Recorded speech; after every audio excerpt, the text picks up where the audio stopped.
오늘 함께 보실 하나님의 말씀은 구약성경 사무엘상 31장 1절에서 6절까지입니다.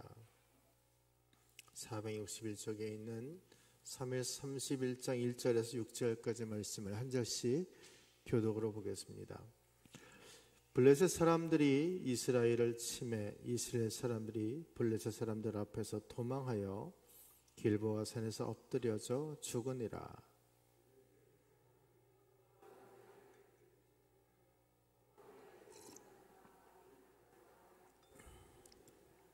사울이 패전함에 활 쏘는 자가 따라잡으니 사울이 그 활 쏘는 자에게 중상을 입은지라.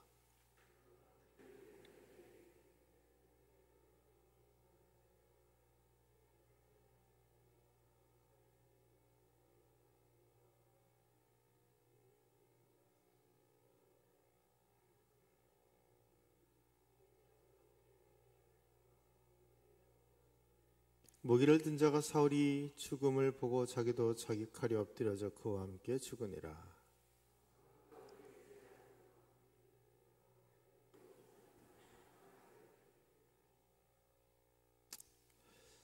아멘이 안 나오시죠? 네. 이런 어떤 죽었다, 심판이 임했다, 그러면 쉽게 우리가 아멘을 하지 않죠. 우리가 아멘을 하는 이유는 이것이 하나님의 말씀이기 때문입니다. 내가 내 마음에 들어서 또 들지 않아서가 아니라 하나님의 말씀을 믿을 때 그때 아멘을 하는 것이라는 것들을 여러분 기억하시기를 먼저 바랍니다. 누군가가 이렇게 죽었던 이야기를 들으면 마음이 그렇게 해서 유쾌하지 않습니다. 어제 저는 노회에 계신 한 분이 또 장례식이 있어서 그 장례식장을 다녀왔습니다. 이른 아침에 이제 비가 오는 가운데 그렇게 다녀왔는데 한 사람의 죽음, 마지막의 모습을 보면서 다시 한번 인생의 모습이 어떠한지를 그렇게 생각했습니다. 그러면서 늘 그런 장례식을 통해서 깨닫게 되는 것은 어찌되었든 바르게 온전한 믿음으로 살아야 되는구나. 정도를 걸어야 되겠구나. 인생을 정속의 속도로, 정도로 그렇게 걸어가야 하는구나 라는 생각을 했습니다. 그런 생각을 하면서 이렇게 다시 교회로 이제 돌아오는데, 이제 고속도로, 여러분 아시잖아요. 영락공원 장례식장 아시잖아요. 거기서 이렇게 쭉 해운대 방향으로 이렇게 쭉 들어오는 톨게이트 지점에서 이렇게 쭉 커브를 틀어서 쭉 오는데, 앞에서 역주행하는 차가 제 앞에 이렇게 딱 오는 거예요. 제가 너무 신기했어요. 도대체 저 차가 어디서 들어왔을까? 들어올 만한 곳이 없거든요. 저 밑에서 들어올 수도 없고, 도대체 저 차가 어떻게 역주행을 해서 들어왔을까? 제 앞에 차 한 대가 있어서 그 차는 피해갔고, 제가 이제 이렇게 2차선 도로에서 가운데 이렇게 비상등을 켜놓고 섰습니다. 그랬더니 그 차가 이제 비상등을 켜고 깜빡거리면서 후진을 쭉 해요. 그리고 이제 그 2차선 약간 넓은 곳에서 몇 번 이렇게 백을 하더니 돌아서 이렇게 갔습니다. 제가 뒤에 차를 막아줬어요. 근데 그분이 저한테 고맙다는 인사도 안 하고 그냥 가더라고요. 여러분, 인생을 살아가는 동안에 정주행을 하길 바랍니다. 역주행을 하게 되면 엄청난 사건, 사고가 일어날 수밖에 없습니다. 오늘 우리는 사울의 죽음의 이 모습을 보게 되는데, 사울은 참으로 기괴한 인생을 살았던 사람입니다. 사울은 하나님께 선택받은 사람이었습니다. 한 가정의 가장이었고 아버지였습니다. 그리고 더 나아가서 한 나라의 왕이었고 임금이었습니다. 그런데 사울은 인생을 살아가는 동안에 살아가면 살아갈수록 그의 가정과 그의 자녀들의 가정과 이 나라들이 점점점 깨어지고 무너지는 삶을 살았습니다. 사울은 다윗을 사위로 맞이했지만 어느 한순간 그 다윗을 미워하고 저주했고 그를 죽이려고 했습니다. 그래서 다윗은 죽음을 피해서 아내에게로 그렇게 도망을 치지요. 그러니까 아내는 이 다윗을 살려줍니다. 그렇게 살려준 딸 미가를 보고 아버지 사울이 뭐라고 얘기를 합니까? 사무엘상 19장 17절에 보면 아버지가 딸에게 이렇게 이야기합니다. 사울이 미갈에게 이르되 너는 어찌하여 이처럼 나를 속여 내 대적을 놓아 피하게 하였느냐. 자기 사위를, 딸의 남편을 대적이라고 그렇게 이야기하면서 미갈을 책망합니다. 그런데 사울은 여기에서 멈추지 않았습니다. 사무엘상 25장 44절에 보면 이렇게 성경은 또 기록되어 있습니다. 사울이 그의 딸 다윗의 아내 미갈을 갈림에 사는 라기스의 아들 발디에게 주었더라. 그러니까 미갈은 자신의 의지와는 상관없이 사울의 뜻대로 발디라는 남자의 아내가 또 되어버린 거예요. 여러분, 아버지로서, 장인으로서 이것이 할 일입니까? 당시 미갈의 입장에서 본다면 어땠겠습니까? 또 다른 남자를 만났다고 신나했겠습니까? 굉장히 애통했을 겁니다. 아마 미쳐버렸을 것입니다. 엄청난 상처를 입었을 것입니다. 자신의 존재에 대한 그 자존감이 무너졌을 것입니다. 사울은 자신의 욕심과 탐욕 때문에 자신만이 아니라 그의 아들과 딸 모든 것들을 다 망가지게 했습니다. 두 번째로 사울로 인해서 이스라엘의 나라는 점점점 국력이 쇠약해졌습니다. 이스라엘 사람들은 이제 왕을 요구합니다. 사무엘에게 왕을 요구했을 때 그때 이제 사무엘이 세웠던 왕이 사울입니다. 초대 왕으로서 사울이 기름 부음을 받고 이스라엘을 통치하는 왕이 되었습니다. 그때까지만 해도 이스라엘은 당시 주변에 있는 나라들과 대등한 동등한 힘을 가진 그런 나라였습니다. 그런데 한순간 다윗이 블레셋의 거대한 장군 골리앗을 무너뜨리면서 쓰러뜨리면서 주변의 나라들은 이스라엘을 두려워하기 시작을 합니다. 성경을 보면 블레셋을 비롯한 다른 많은 국가들이 이스라엘을 쉽게 공격하지 못합니다.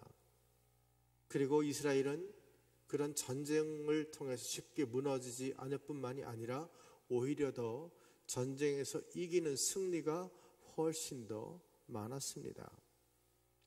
그런데 사울이 나라를 돌보지 않고 한 사람 다윗을 죽이기 위해서 그렇게 전심전력할 때부터 이스라엘의 나라의 기운은 쇠약해지기 시작을 했습니다. 사울은 이스라엘의 초대 왕입니다. 나라의 기틀을 반드시 세워야 될 책임과 의무가 그에게 있습니다.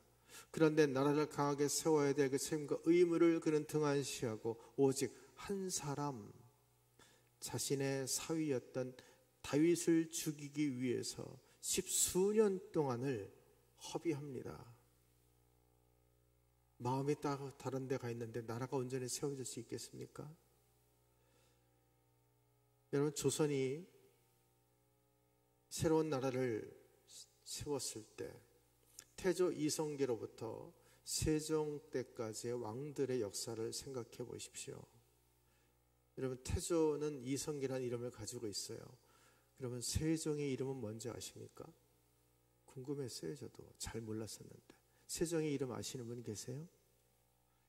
세종의 이름이 이세종인가요? 세종의 이름은 이도입니다. 이도.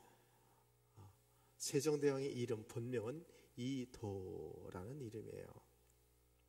어찌되었든지 태조 이성계부터 시작해서 세종 이도 왕까지 그때까지 이제 조선은 나라를 온전히 세우기 위해서 전심전력을 했습니다. 태조가 조선을 건국한 때가 1392년이었고 세종이 왕위에 오른 때가 1418년이니까 그 28년 동안, 그 26년 동안 조선은 나라의 기틀을 세우는데 전심전력을 합니다. 그 결과 세종이 왕이 되고 난 뒤부터 어떤 역사가 펼쳐집니까? 조선이 꽃피기 시작을 합니다. 북쪽으로는 여진족을 정벌을 했고 남쪽으로는 저 대마도를 점령했습니다. 그리고 과학을 발전시켰고, 그리고 백성들을 위해서 한글을 창제했을 뿐만이 아니라 수많은 상업과 여러 가지 많은 사람들이 살아가는 기반적인 것들을 완성했던 때가 세종입니다.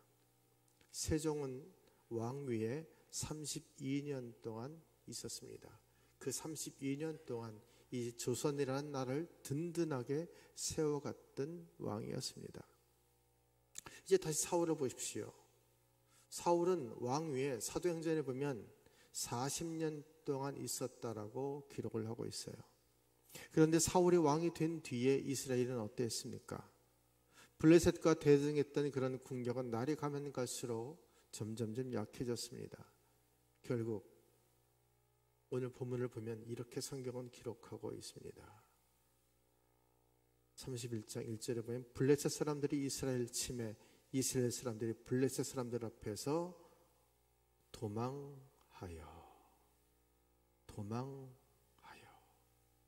3절을 보시면 사울이 패전하매.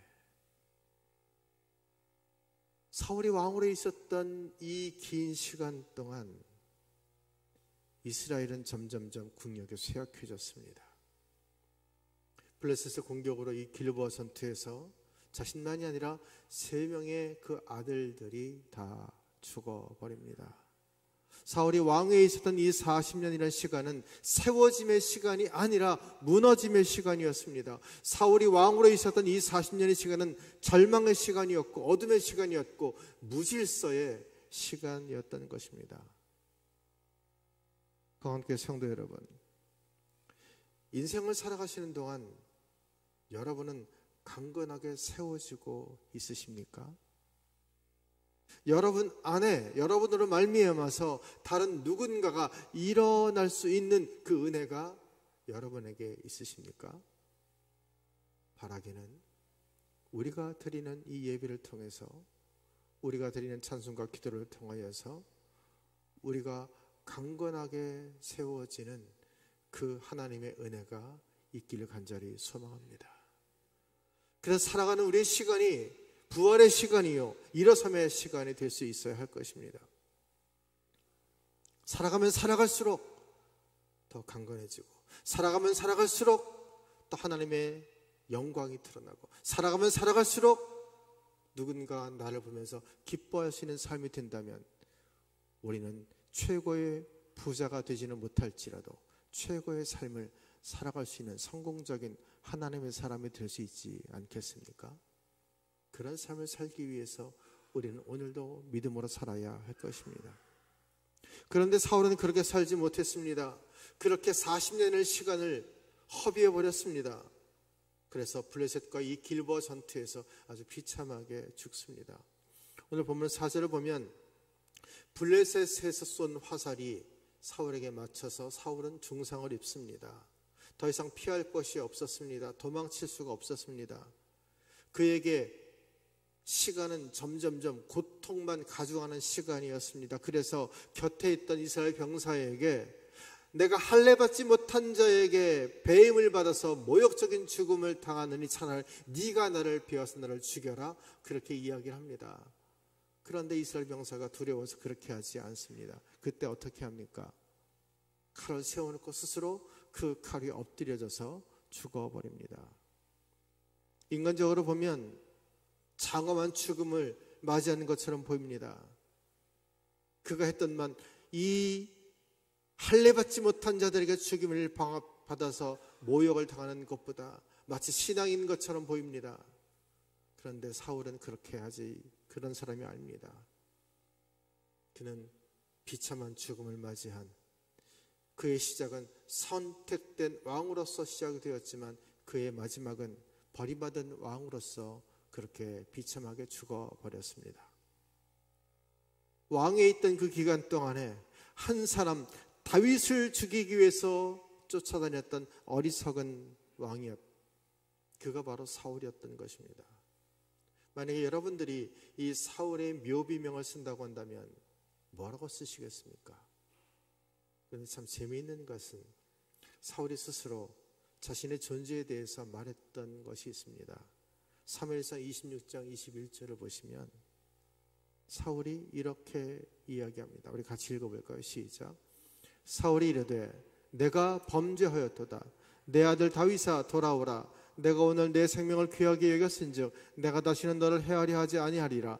내가 어리석은 일을 하였으니 대단히 잘못되었도다 하는지라. 사울이 자신에 대해서 뭐라고 이야기합니까?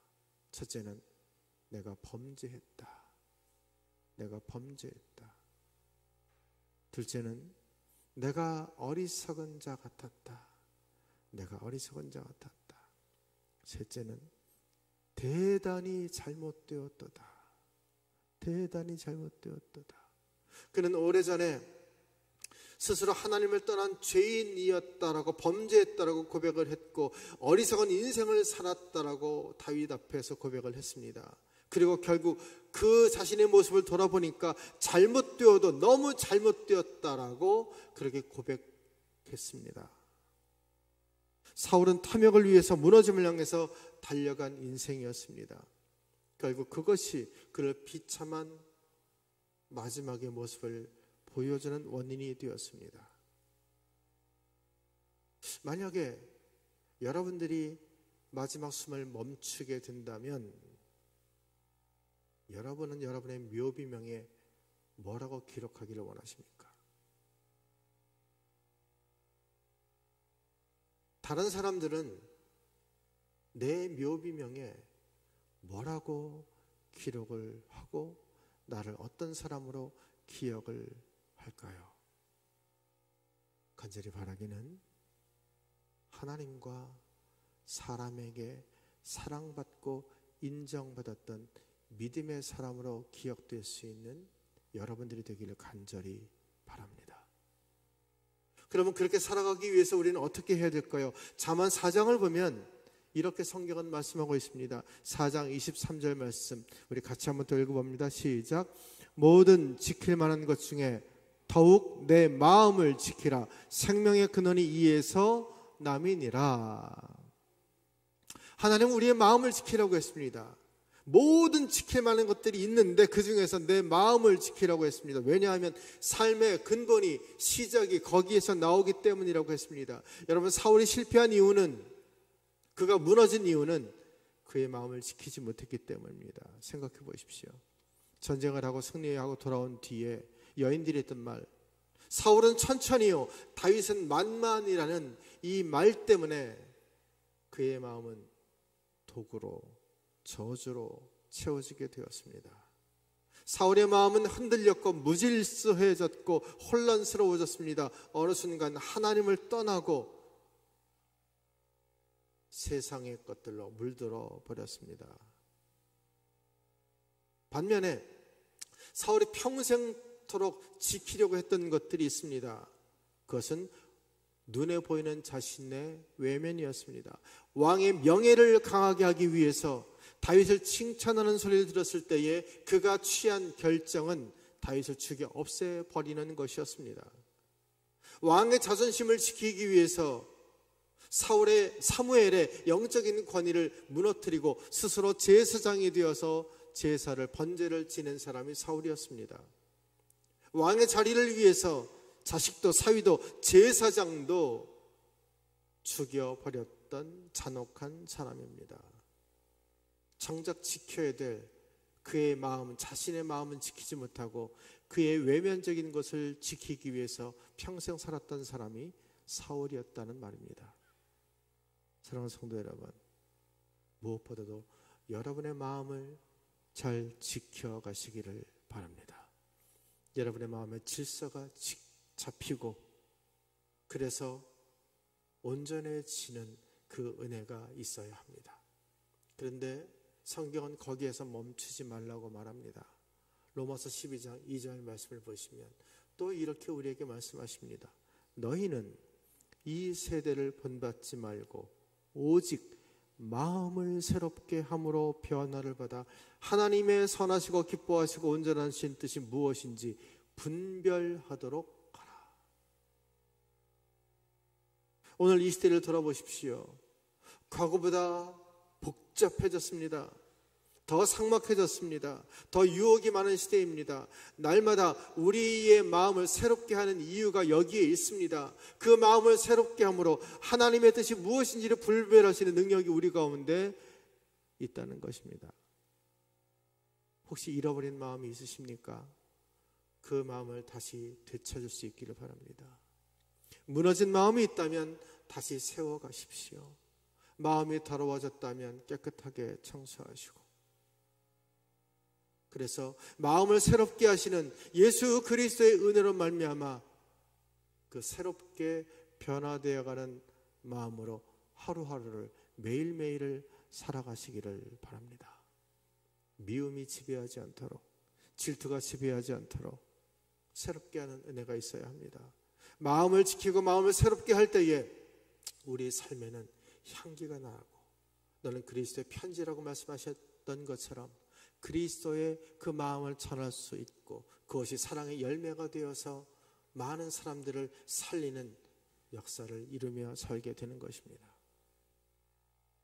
어제도 고속도로를 달려왔지만 가끔 고속도로를 운전하다 보면 옆으로 큰 버스나 화물차가 이렇게 훅 지나가면 작은 차를 타고 가는 우리 차는 어떡합니까? 들썩들썩 흔들립니다. 바람이 심하게 불 때도 차가 흔들립니다.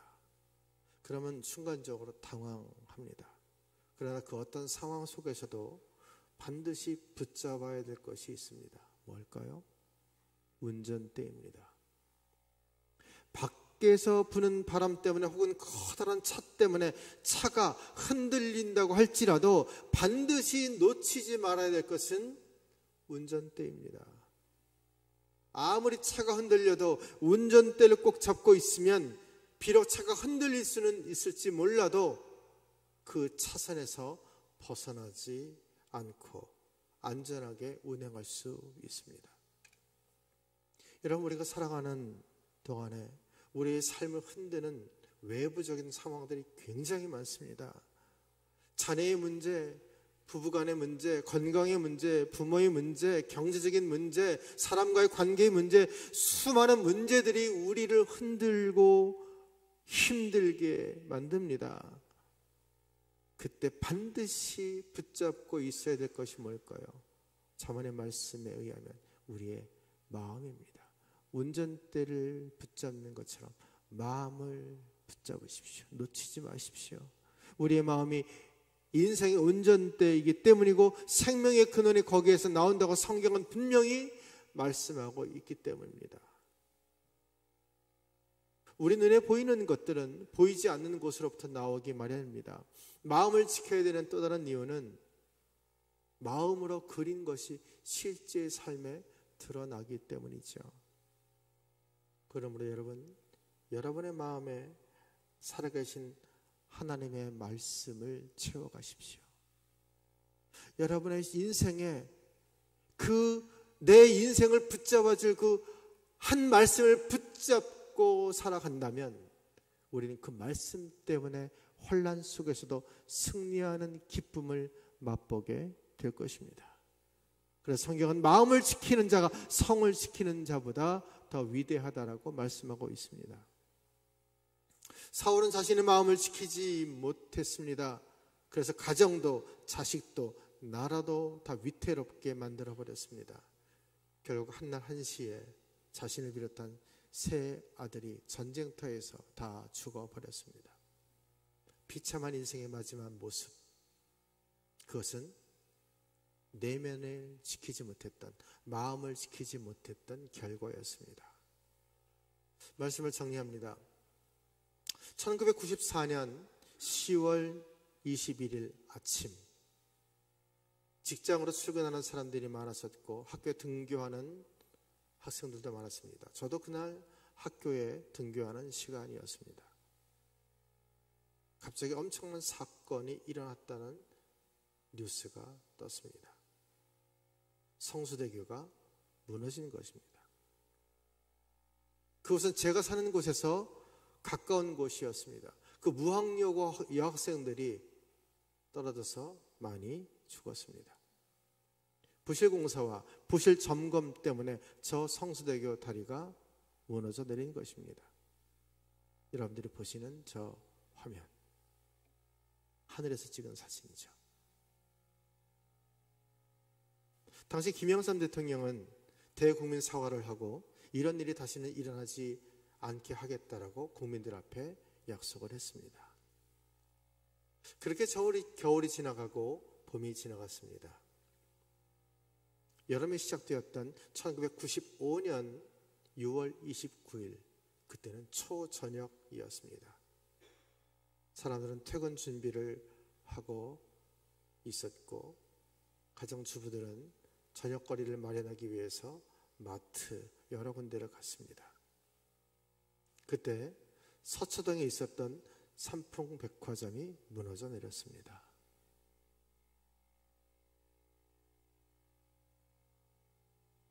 부산에 계신 분들은 저 삼풍백화점이 정확하게 어떻게 생겼는지 모르시는 분들이 많이 계실 거예요. 저 삼풍백화점은 서초동에 있었기 때문에 당시 아주 화려한 그런 백화점이었습니다. 돈 많은 사람들이 많이 갔던 그러한 백화점이었습니다.